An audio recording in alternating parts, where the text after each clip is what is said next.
High বন্ধুরা, তো তোমরা সবাই কেমন আছো? আশা করছি ভালোই আছো। আমিও ভালো আছি। তো সবাইকে শুভরাত্রি। তো ছোট্ট একটা মিনি ব্লগ নিয়ে এলাম তোমাদের সঙ্গে শেয়ার করব বলে। তো চলো দেখাই। আজ আমার বৌদির বাড়িতে মনসা পুজো ছিল বন্ধুরা। বেশ বড় করেই পুজো হয়। তো এখানে মা মনসা ঠাকুর আছে। খুব মিষ্টি দেখতে হয়েছে ঠাকুরটা।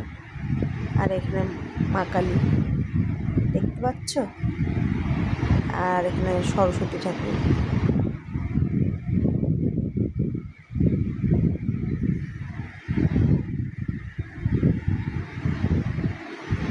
পুজোতে ভীষণ মজা করলাম, খুব ভালো লাগলো। তো বন্ধুরা, তোমাদের যদি ভালো লেগে থাকে অবশ্যই লাইক কমেন্ট করে আমার পাশে থেকো। চলো রাখছি, টাটা।